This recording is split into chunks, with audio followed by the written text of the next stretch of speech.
It's a hot summer evening in Houston, Texas. The kind of heat that makes everything feel heavier. Conversations, silences, even thoughts. Clara Harris sits in her car. It's a silver Mercedes-Benz, cleaned, polished like always. Her hands grip the steering wheel, not out of fear, but focus. Her 15-year-old stepdaughter is in the passenger seat, and neither of them is talking. Across the lot, hotel doors open. The Nassau Bay Hilton, the same place Clara walked down the aisle years ago, where she wore white and promised forever.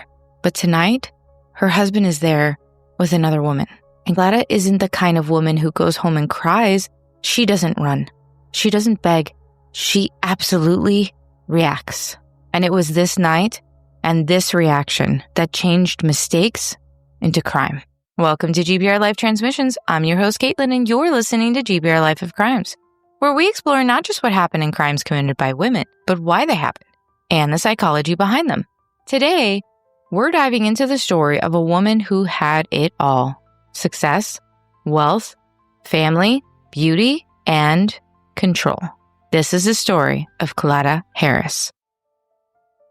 On February 14th, 1958, in Bogota, Colombia, a little girl named Clara Harris was born into a conservative, working-class Catholic family, where discipline, appearances, and success weren't just values, they were requirements. But Clara was a fulfilled child, raised by both of her parents until the day her father died. She was still young enough that many remember her only being raised by her mother, but old enough to feel the whole of that loss immediately.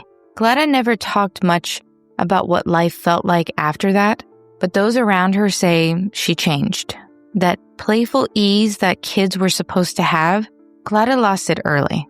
She became obsessed with doing things right, with not needing help, with always having a plan, because the last time there wasn't a plan and everything fell apart, that need for control became her armor. She excelled in school, she stayed composed, and she built her identity around being unstoppable. Clara dreamed of becoming a dentist, and she made it happen. She was accepted into dental school in the United States and eventually earned her doctorate from the University of Texas Health Science Center. It was there that she met David Harris, the handsome, confident, and already a practicing orthodontist. He wasn't just a man, he was the missing piece of her perfect puzzle. And they married on Valentine's Day in 1992 at the very same Nassau Bay Hilton where this story began. Together they opened a thriving practice. They had twin boys, a beautiful home, matching luxury cars, and a perfectly curated life in the suburbs of Houston. But that's the thing about image. It can hide a storm, and Clara began to notice changes. David was staying out later, distracted, colder. She confronted him, and at first he denied everything, but eventually he admitted it. He was having an affair with his receptionist, Gail Bridges. Clara was devastated, but she was determined not to lose him. She begged him to end it, and when he agreed, she believed this was the end, of the affair. She booked them a couples therapy session and romantic evenings together, and she bought new lingerie. She was trying, but Clara didn't know that David wasn't done, not even close. On July 24th, 2002, Clara got a call from the private investigators that she had hired, which, of course, she needed to know, and they were still following David. She thought they were going to come up empty, but they found that he wasn't going to the gym. He wasn't going to a friend's house. He was going to Nassau Bay Hilton with Gail. That hotel wasn't just a place, it was their place, where they were married, where their life together had officially started. So Clara did what she always did and took control. She got in the car. She brought David's daughter Lindsay with her, and she drove. Lindsay was just 15 years old. Clara helped raise her. She wasn't just a stepmother, she was part of Lindsay's everyday life. That night, Clara told her that they were going to confront David, but she didn't say much else. And at 8:40 p.m., Clara walked into the hotel lobby and saw them. David and Gail together, smiling, comfortable. She confronted them. She slapped Gail across the face, and Gail was stunned. She didn't fight back. She didn't get the chance because hotel security quickly stepped in and escorted Clara out. And for Gail, it wasn't just a slap, it was a flash of rage that would echo in her life for years to come. And as Clara walked back to the car, Lindsay sat there, confused, afraid, and trapped in something far more explosive than she understood. Again, she was only 15, but Clara sat behind the wheel, waiting, watching, and when David and Gail exited the hotel, she snapped. She accelerated the car, and she struck her husband, but then she reversed and struck him again and again, 3 times, until David Harris was no longer here. Gail, standing just feet away, saw the car coming, and she jumped to the side just in time. The car missed her, but obviously not David. But she watched the man that she had been in a relationship with be run over. Not once, not twice, but again, 3 times. And Lindsay sat in the passenger seat, screaming for Clara to stop. But Clara didn't. The trauma didn't end with the tires. It continued in the silence that followed, with Gail in shock and Lindsay in horror. A daughter watching and in a way being part of how her father passes away, and a mistress realizing she could have been next or the very victim in that moment. And it wasn't just a rumor or a twisted tale.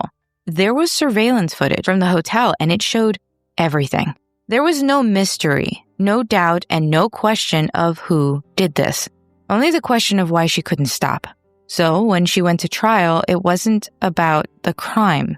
It was about motive and rage, and why a woman like Clara Harris, wealthy, professional, stable, would do this. Her lawyers argued it was an accident, that she had been trying to damage Gail's car and hit David by mistake. And they painted Clara as heartbroken, betrayed, emotionally undone. But the prosecution had the footage, and they had Lindsay's testimony. Lindsay told the courtroom what Clara had said in the car. "I'm going to hit him."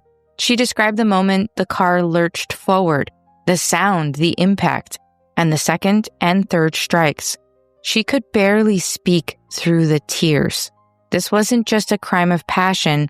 This was trauma witnessed by a child. Gail Bridges also testified. She explained how the affair started and how she never expected things to spiral, and how she lived with the guilt of surviving a moment that someone else did not. She later filed a civil suit against Clara for emotional distress. And after the trial, Gail left Houston and began a quiet, private life far from the public eye. But she never publicly spoke again about what she saw in the parking lot. Obviously, Clara Harris was convicted and sentenced to 20 years in prison. She served 15 and was released on parole in 2018. Clara didn't grow up in violence, and she didn't have a criminal record, so she was the type of woman that people trusted with their teeth, their kids, their secrets. But when David cheated, it wasn't just infidelity. It was shattering her identity. Clara spent her whole life building a controlled, perfect world because she was elegant, respected, smart. And David's affair wasn't just betrayal, it was public humiliation. And psychologists call this a narcissistic injury, where the wounds cut deep, but deeper than just heartbreak. It breaks the story that you tell yourself about who you are. And for Clara, that story wasn't just about being a wife. It was about being the best wife, the most put together, the one who kept everything running flawlessly. When David looked elsewhere, it wasn't just rejection. It was like being erased. And when someone loses both love and image in a single moment, they don't always spiral in slow motion. Sometimes they explode. And for Clara, it wasn't because she wanted to. It was because for the first time in her life, she lost control. So here's the question. Was this an impulsive act of heartbreak? A woman scorned? Or was it a woman reclaiming power the only way she knew how? Either way, Clara's world wasn't the only one that shattered. Lindsay lost her father in front of her eyes. Gail lost her relationship, her sense of safety, and nearly her life.